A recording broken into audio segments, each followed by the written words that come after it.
මේ අවුරුදු කාලේ මහජන බැංකුව ක්‍රෙඩිට් කාඩ් සඳහා 60% දක්වා විශ්මිත වට්ටම් රැසක්. ප්‍රවෘත්ති ප්‍රකාශය තව ස්වල්ප වේලාවක්. මේ අවුරුදු කාලේ මහජන බැංකුව ක්‍රෙඩිට් කාඩ් සඳහා 60% දක්වා විශ්මිත වට්ටම් රැසක්. මේ ශ්‍රී ලංකා ගුවන් විදුලි සංස්ථාවයි. ජාතියේ සංවේදකයා විශ්වාසය සමග පෙරට.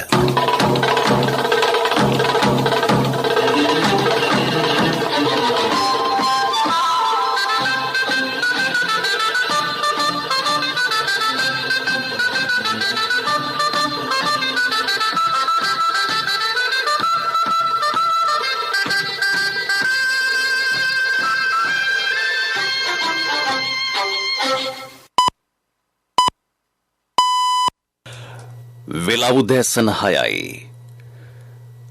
මේ ශ්‍රී ලංකා ගුවන්විදුලි සංස්ථාවයි. මෙන්න ප්‍රවෘත්ති. සංස්කරණය හේමන්ත හෙට්ටිගේ. ප්‍රකාශය බද්‍රජිත් සෞම්‍ය. රාජ්‍ය සේවක අප්‍රේල් මාස වැටුප් ගෙවීමට රුපියල් කෝටි 9750ක්. විශ්‍රාම වැටුප් ගෙවීමට රුපියල් කෝටි 2500ක්. අලුත් අවුරුද්දට ගම්බිම්බලා යන ජනතාව වෙනුවෙන් අද සිට අමතර බස් සේවා. යලකන්නේ වගා හානි සිදු ගොවීන්ට වන්දී. විදුලිය විසන්දි වූ අවස්ථාවලදී දුම්රිය හරස් මාර්ග හරහා ගමන් කිරීමේදී අවධානයෙන් සිටින්නයි දුම්රිය දෙපාර්තමේන්තුවෙන් ජනතාවට අවවාද.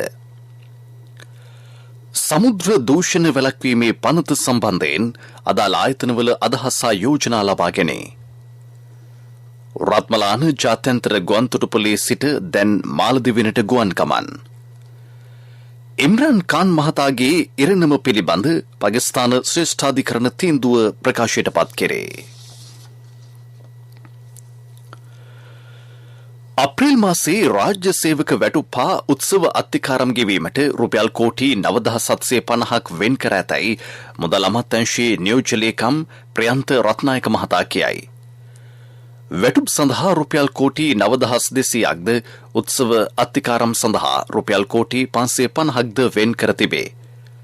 අප්‍රේල් මාසයේ රාජ්‍ය සේවක වැටුප් ගෙවීමේ දිනය ලබන සඳුදාට යෙදී තිබුණද එදින නිවාඩු දිනයක් බැවින් රාජ්‍ය සේවක අප්‍රේල් මාස වැටුප අද ගෙවන බවද ඔහු සඳහන් කරයි. අප්‍රේල් මාස විශ්‍රාම වැටුප් ගෙවීම සඳහා භාණ්ඩාගාරයේ මෙහෙයුම් දෙපාර්තමේන්තුව වෙන් කර ඇති මුදල රුපියල් කෝටි 2500කි. සමෘද්ධි දීමනා ගෙවීම සඳහා අවශ්‍ය රුපියල් කෝටි 550ක්ද භාණ්ඩාගාරයේ මෙහෙයුම් දෙපාර්තමේන්තුව නිකුත් කර තිබේ. රජයේ අමාත්‍යාංශ දෙපාර්තමේන්තු ආදී සේවක සේවිකාවන්ට උත්සව අත්තිකාරම් දීමනාව ගෙවීමට අවශ්‍ය ක්‍රියාමාර්ග ගෙන ඇති අතර සංස්ථා ව්‍යවස්ථාපිත මණ්ඩල සේවක සේවිකාවන්ට එම දීමනාව ගෙවීමට ඉදිරියේදී අවශ්‍ය ක්‍රියාමාර්ග ගන්නා බව රත්නායක මහතා පැවසීය. කොළඹ හා තදාසන්න ප්‍රදේශවල සිට අලුත් අවුරුද්දට ගම්බිම්බලා යන ජනතාවගේ පහසු දෙසා පොදු බස් සේවාවක් ක්‍රියාත්මක කිරීමට ජාතික ගමනාගමන කොමිසම විධිවිධාන යොදා තිබේ. දවසේ පැය 24 පුරා විශේෂ මෙහෙයුම් මැතිරියක් එම කාලය තුල ක්‍රියාත්මකයි. බස් සේවාවේ ගුණාත්මක බව පවත්වා ගැනීම සඳහා ජංගම නිරීක්ෂණ නිලධාරීන් සේවයේ යෙදවෙනු ඇත. අලුත් අවුරුදු සමයේ බස් රථවල ඇතිවන තදබදය අවම කිරීමට බස් සංචිතයක් පවත්වාගෙන යාමටද තීරණය කර තිබේ. අලුත් අවුරුදු මගී ප්‍රවාහන සේවාව අදියර දෙකක් යටතේ ක්‍රියාත්මකයි. පළමු අදියර අද සිට 15 වෙනිදා දක්වා කොළඹ බැස්ටියන් මාවත ප්‍රධාන බස් පර්යන්තයේ සිට ක්‍රියාත්මක කෙරේ. බස් සේවා සඳහා ඇති ඉල්ලුම ඉහළ ගියහොත් බස් හිමියන්ට නොමිලේ තාවකාලික මගී සේවා අවසර පත්‍ර නිකුත් කිරීමට කොමිසම සූදානම්ව සිටී. මගින් සඳහා ආරක්ෂාව, ආහාර පාන සහ සනීප ආරක්ෂාව ඇතුළු සිළු පහසුකම් නොඅඩුව සැලසෙනු ඇත. කඩවත, කඩුවෙල බස් පර්යන්තවල හා මාකුමුර බහුවිධ හුමාරු මධ්‍යස්ථානයේ සිට අදාළ කාල සීමාව තුළ ප්‍රවාහන පහසුකම් සැපේ. ගම්බිම්බලාගේ ජනතාවට ආපසු කොළඹ සහ තදාසන්න ප්‍රදේශවලට පැමිණීමට දෙවන අදියර යටතේ ගාල්ල, මාතර, ඇඹිලිපිටිය, මොනරාගල, බදුල්ල, හැටන්, මහනුවර හා නුවරඑළිය බස් පර්යන්තවල සිට මගේ ඉල්ලුමට සරිලන පරිදි තාවකාලික බලපත්‍ර මත බස් සේවා යෙදවීමට ජාතික ගමනාගමන කොමිසම අපේක්ෂා කරයි. 2021 යලකන්නේ වකාහානි සිදු ගොවීන්ට වන්දි පිරිනැමේ. පාලනය කරගත නොහැකි ස්වභාවික විපත් හේතුවෙන් වී බඩඉරිඟු සෝයා අර්තාපල් ලොකුලූණු සහ මිරිස් වගාවට සිදු හානි වෙනුවෙන් වන්දි ගෙවන බව කෘෂිකාර්මික හා ගොවිජන රක්ෂණ මණ්ඩලයේ අධ්‍යක්ෂ ජෙනරාල් පණ්ඩුක වීරසිංහ මහතා කියයි. ඒ යටතේ අක්කරයකට රුපියල් 40,000කට යටත්ව ගොවීන් 8,678 දෙනෙකුට වන්දි ගෙවීමට නියමිතයි. ඒ සඳහා වෙන් කර ඇති මුදල රුපියල් කෝටි 21කි. ගොවීන්ට හිමි වන්දි මුදල් දැනටමත් ඔවුන්ගේ බැංකු ගිණුම් වලට බැර කර ඇත. අදාළ බැංකු ශාඛාවලින් දැන් එම වන්දි මුදල් ලබාගත හැකිය. විධිමත් ලෙස අයදුම් කර මෙතෙක් වන්දි නොලැබුණු ගොවීන්ට ඒ පිළිබඳ අභියාචනා ගොවිජන සේවා මධ්‍යස්ථාන මගින් කෘෂිකාර්මික හා ගොවිජන රක්ෂණ මණ්ඩලයේ දිස්ත්‍රික් කාර්යාල වෙත යොමු කළ හැකි බව අධ්‍යක්ෂ ජෙනරාල්වරයා කියයි. මේ ප්‍රවෘත්ති ශ්‍රී ලංකා ගුවන්විදුලි සංස්ථාවෙන්. මේ අවුරුදු කාලේ මහජන බැංකුව ක්‍රෙඩිට් කාඩ් සඳහා 60%ක් දක්වා විශ්මිත වට්ටම් රැසක්.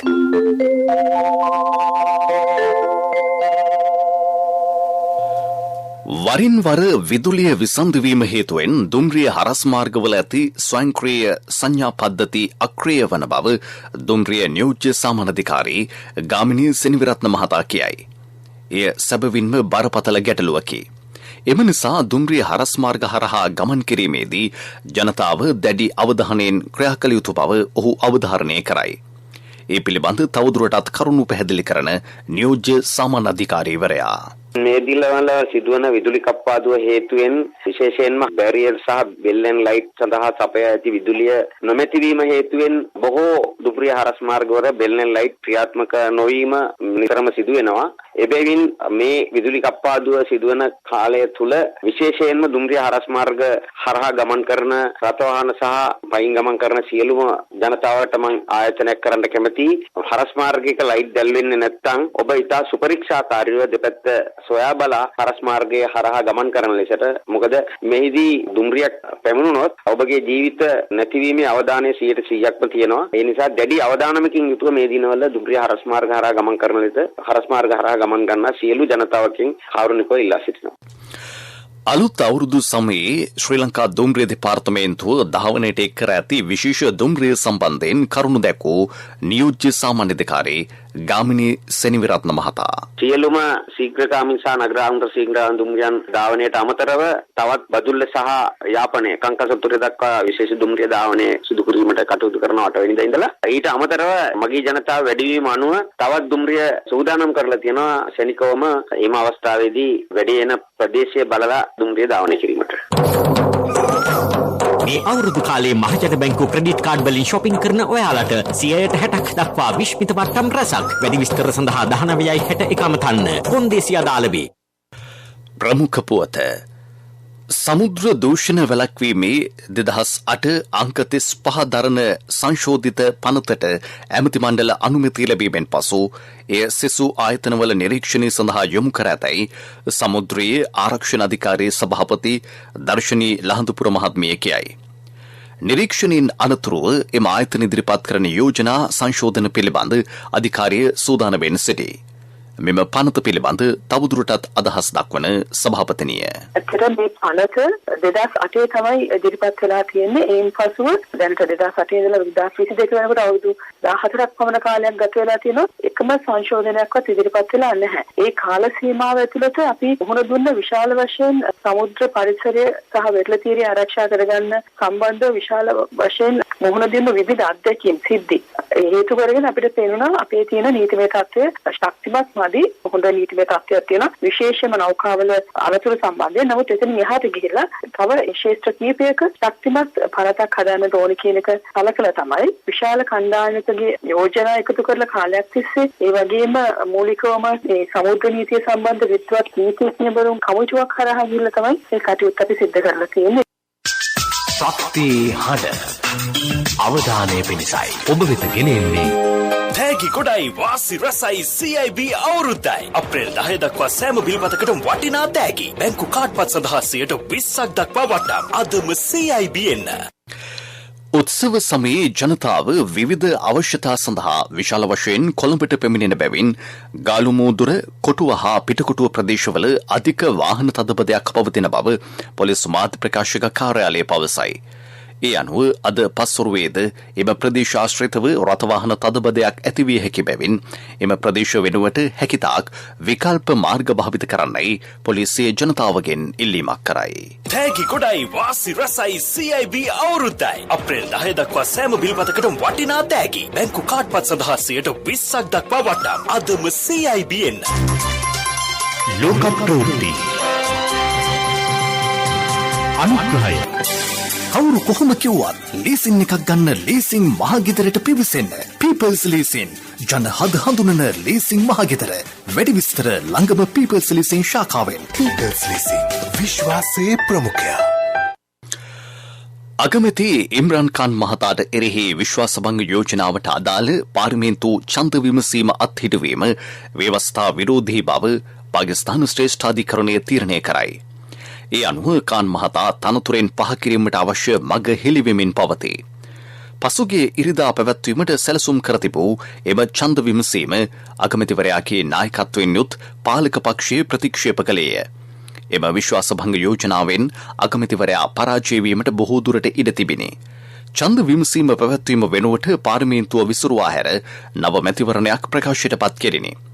ඡන්ද විමසීම අත්හිටුවීමට එරෙහිව පාකිස්තාන විපක්ෂ ජේෂ්ඨාධිකරණයට අභියාචනයක් ඉදිරිපත් කළේය. ශ්‍රේෂ්ඨාධිකරණය ප්‍රකාශයට පත් කර ඇත්තේ එහි තීන්දුවයි.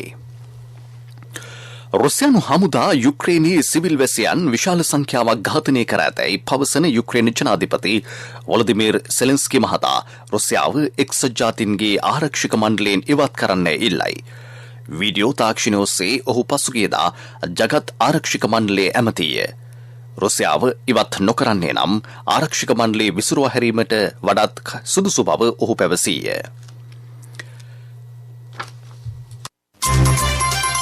ලෝක ප්‍රවෘත්ති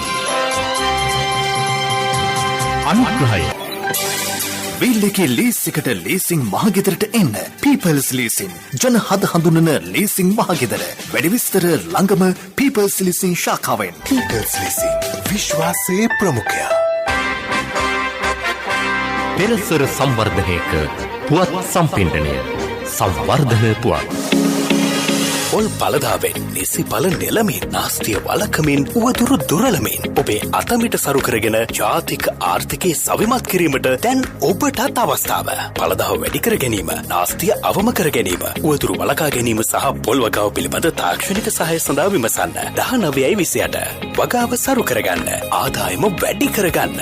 මේ ඔක්කොම පොල් අකුරෙන් ලියාගන්න. පොල් පර්යේෂණ ආයතනයේ පණිවිඩයක්. සූරියවැව ප්‍රාදේශීය සභා බල ප්‍රදේශයේ දුෂ්කර ගොවිගම්මාන මාර්ග 21ක් කාපට අතුරා සංවර්ධනය කෙරේ. කලක් තිස්සේ කිසිදු පිළිසකර කිරීමකට ලක් නොකිරීම හේතුවෙන් එම මාර්ග බොහොමයක් වනගතව සෝදාපාලුවට ලක්වෙමින් පැවතිනි. මෙම ගම්මාන නිරතුරු වන අලිහානිවලට ලක්වේ. මාර්ග සියල්ලේම පිළිසකර කටයුතු මේ වන විට අවසන්ය. මාර්ග සංවර්ධන අධිකාරිය ඒ සඳහා වැය කළ මුදල රුපියල් 9,45 ලක්ෂයකි. පෙරසර සංවර්ධනයක පුවත් සම්පින්ඩනය සංවර්ධන පුවත් පොල් පලදාවෙන් නිසි පල නෙලමින් නාස්තිය වලකමින් උවදුරු දුරලමින් ඔබේ අතමිට සරු කරගෙන ජාතික ආර්ථිකයේ සවිමත් කිරීමට දැන් ඔබටත් අවස්ථාව. පලදාව වැඩි කර ගැනීම, නාස්තිය අවම කර ගැනීම, උවදුරු වලකා ගැනීම සහ පොල් වගාව පිළිබඳ තාක්ෂණික සහාය සඳහා විමසන්න. 19/28 වගාව සරු කරගන්න, ආදායම වැඩි කරගන්න. මේ ඔක්කොම පොල් අකුරෙන් ලියාගන්න. පොල් පර්යේෂණ ආයතනයේ පණිවිඩයක්. ක්‍රීඩා පුවත් ඔබ වෙත ගෙන එන්නේ සම්පත් බැංකුව හෙට දින එළිය කරයි. ශ්‍රී ලංකා මලල ක්‍රීඩා සංගමය සිය ශත සංවත්සරය සමරයි. ඒ නිමිත්තෙන් සියවස් සැමරුම් ග්‍රන්ථයේ එළිදැක්වීම කොළඹදී ඊයේ සිදුවිය. ශ්‍රී ලංකා මලල ක්‍රීඩා සංගමේ සභාපති මේජර් ජෙනරාල් පාලිත ප්‍රනාන්දු මහතා එම ග්‍රන්ථයේ මෙරටින් බිහි වූ විශිෂ්ටතම මලල ක්‍රීඩකයෙකු වන විමලසේන පෙරේරා මහතාට පිළිගැන්වීය. මලල ක්‍රීඩා සේවා සමරු ග්‍රන්ථය පිළිබඳව ජාතික ගුවන්විදුලියට අදහස් දැක්වූ එහි ලේඛක කැලණි විශ්වවිද්‍යාලයේ ක්‍රීඩා අධ්‍යක්ෂ සමන් කුමාර ගුණවර්ධන මහතා.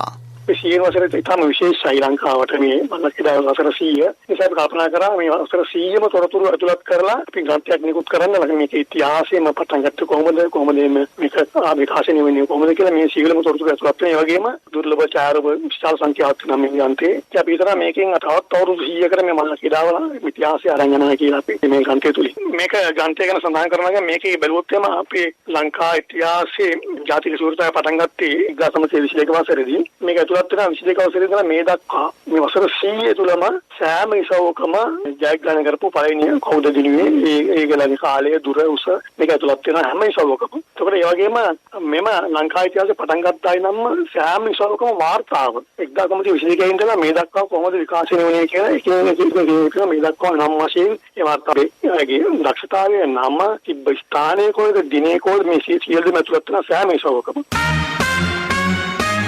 ව්‍යාපාරික පුවත් ඔබ වෙත ගෙන එන්නේ NSB සල්ලි එහෙන් තෑගි මෙහෙන් ස්වර්ණ ජයන්ති වාසනා ජයග්‍රාහකයා ඔබද. රත්මලාන ජාත්‍යන්තර ගුවන්තොටුපොළේ සිට මාලදීවන දක්වා මේ වන විට ගුවන් ගමන් ආරම්භ කර තිබේ.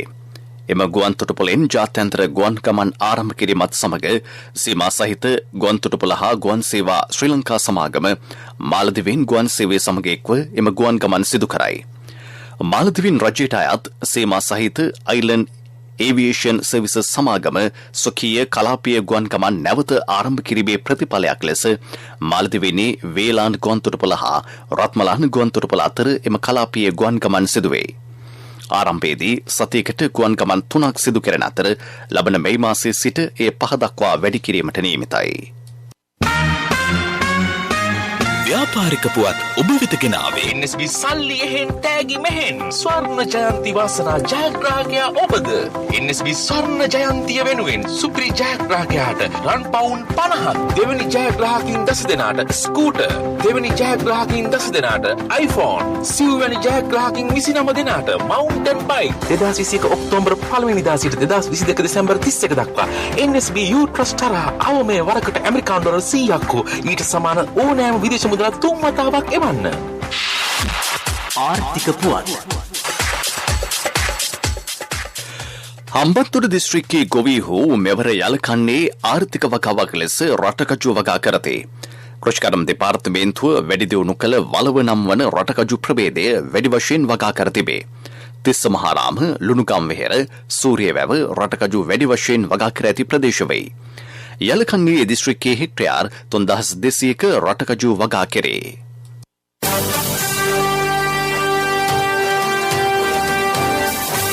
කාලගුණ වාර්තාව. දිවයිනේ බොහෝ ප්‍රදේශවල රාත්‍රී කාලයේදී තැනින් තැන වැසි හෝ ගිගුරුම් සහිත වැසි ඇතිවන බව කාල්ගුණිද්දා දෙපාර්තමේන්තුව සඳහන් කරයි. මධ්‍යම සබරගමුව දකුණ ඌව සහ උතුරු මැද පළාත්වලත් අම්පාර සහ කුරුණෑගල දිස්ත්‍රික්කවලත් ඇතැම් ස්ථානවලට මිලිමීටර 100ට වැඩි තද වැසි ඇතිවිය හැකිය. මීළඟට දවසේ සටහන.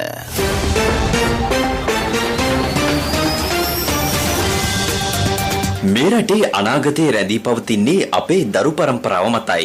එම නිසා අපේ දරු පරපුර බුද්ධිමත්, උගත්, නිරෝගී, උසස් ගතිගුණ වලින් හෙබි දරු පරපුරක් බවට පත් වී සිටිය යුතුයි. එදා ඈත අතීතයේ සිට අපේ මුතුන් මිත්තන් බිහි කළ බුද්ධිමත් දරු පරපුර නොවන්නට අද මේ රට නූගත්, නොදියුණු රටක් වෙන්නට ඉඩ තිබුණා. ඒත් අපේ දරුවෝ ලක් දෙරණ පමණක් නොව සමස්ත ලෝකයේම ජයගත්තෝ වෙති. ලෝකේ පුරා ශ්‍රී ලාංකික නාමය පැතිරවුවෝ වෙති. එහෙත් අවාසනාවකට මෙන් වරින් වර මේ රටේ විවිධ කණ්ඩායම් විසින් දියත් කරනු ලබන ඔවුන්ගේ පටු දේශපාලන ජාවාරම් භීෂණයන්ට තරුණ පරපුර යොදා ගැනීම නිසා මෙරටට අහිමි වී ගිය තරුණ සම්පත අප්‍රමාණයි. 87-89 වකවානුවේදී තවත් අති විශාල තරුණ සම්පතක් මෙරටට අහිමි වුණා. මත්කුඩු, අන්තර්ජාලය ඇතුළු තරුණ ජීවිත පිළිගන්නා දේවල් වලින් තරුණ පිරිස අහිමි වී යද්දී වර්තමානයේද තරුණ පිරිස් භීෂණයට ප්‍රචණ්ඩත්වයට යොදා ගන්නා අවස්ථාවාදී දේශපාලඥයන් තරුණ පිරිස් බිලිගැනීමට කරන උත්සාහයන්ගෙන් ඔවුන් බේරා ගැනීමේ වගකීම දෙමාපියන් සතුයි. උසස් අධ්‍යාපනයේ බාර ආචාර්ය මහාචාර්යවරු සතුයි. තම දරුවන් මහපාරට ඇද නොදමා ඔවුන්ට සැප සම්පත් දී ආරක්ෂා කර අහිංසක දරුවන්ගේ මනස විකෘති කරන මාෆියාවන්ගෙන් දරුවන් බේරා ගැනීමට සහාය වෙමු. වර්තමාන රජය දරුවන්ගේ උසස් අධ්‍යාපනය වෙනුවෙන් විශාල වැඩ කොටසක් කර තිබෙනවා. දරුවන් කල යුත්තේ ඉන් නිසි ඵල ප්‍රයෝජන නෙලා ගැනීම නොවේද?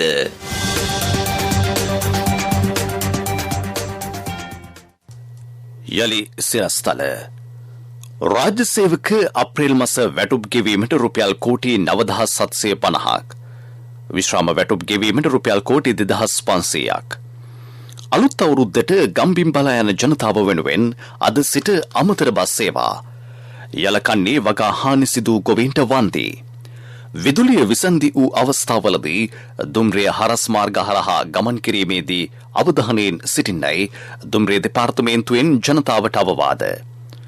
සමුද්‍ර දූෂණ වැළැක්වීමේ පනත සම්බන්ධයෙන් අදාළ ආයතනවල අදහස් හා යෝජනා ලබා ගැනේ. රත්මලාන ජාත්‍යන්තර ගුවන්තොටුපළේ සිට දැන් මාලදිවයිනට ගුවන් කමන්. ඉම්රාන් ඛාන් මහතාගේ ඉරණම පිළිබඳ පාකිස්තාන ශ්‍රේෂ්ඨාධිකරණ තීන්දුව ප්‍රකාශයට පත් කෙරේ. ශ්‍රී ලංකා මලල ක්‍රීඩා සංගමයේ ශත සංවත්සරය වෙනුවෙන් ග්‍රන්ථයක්. අපගේ මෙම ප්‍රවෘත්ති ප්‍රකාශය www.slbc.lk වෙබ් අඩවිය ඔස්සේද සවන් දිය හැකියි. උදෑසන ප්‍රවෘත්තියින් සමාප්තයි. මීළඟ ප්‍රධාන ප්‍රවෘත්ති ප්‍රකාශය දහවල් 12:45ට.